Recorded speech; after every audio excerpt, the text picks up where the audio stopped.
Friends, நான் மஜித் பேசுகிறேன். இது வந்து பார்த்தீங்கன்னா நம்ம எம்ஐயில் வந்து, அதாவது எம்ஐ தானே, எக்ஸாமிக்கா எம்ஐ ஏதோ ஒன்று வரும். ஸோ இது வந்து பார்த்தீங்கன்னா 12 ப்ரோ, எம்ஐ 12 ப்ரோ. ஒரு பெரிய மொபைல் தான், டிஸ்பிளே கோடு வந்துருச்சு. இது வந்து பார்த்தீங்கன்னா மொபைல் ஓனர் யார் தெரியுமா?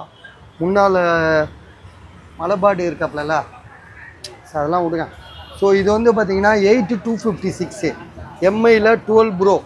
சரியா? இது வந்து பார்த்தீங்கன்னா ஜிபி வந்து 8 ஜிபி ரேமு 256. ஆக்சுவலாக வந்து பார்த்தீங்கன்னா இன்றைக்கி காலையில் எந்திரிக்கும் போது அவருக்கு வந்து இந்த மாதிரி ஒரு கோடு வந்துருச்சு டிஸ்பிளேயில் நடு சென்டரில். ஸோ ஸ்ட்ரெயிட்டாக ஒரு கோடு வந்துருச்சு. மனசை ஆடி போயிட்டாப்புல. ஸோ இதை எப்படியா விற்கணும்னு சொல்லி வந்து கொடுத்துருக்காப்புல. இதோட ப்ரைஸ் வந்து பார்த்திங்கன்னா அவர் கோட் பண்ணுற விலை 11,500 அதிகமாக. இந்த உடனே என்னாச்சு? அதிகமாக கரெக்டு தானா? விற்கலாம்.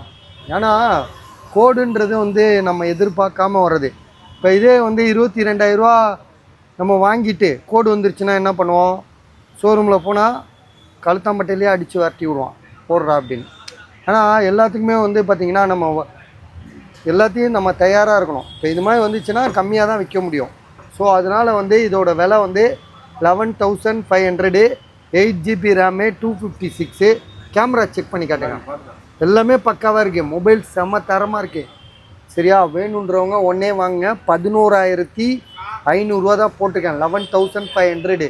சரியா? இந்த கோடை வச்சு இன்னும் ஒரு 2-3 வருஷத்துக்கு நீங்கள் போட்டலாம். சரியா? அது உங்கள் திறமை. கோடு வந்து ஆனால் சில பேர் வந்து ஏதோ நெருப்பு முட்டினா சரியாயிருன்றாருங்க. ஆனால் அது உண்மையாக பொய்யா தெரில. ஆனால் நெருப்பு முட்டுறேன்னு சொல்லி போனையே எரிச்சிட போகிறீங்க பார்த்து.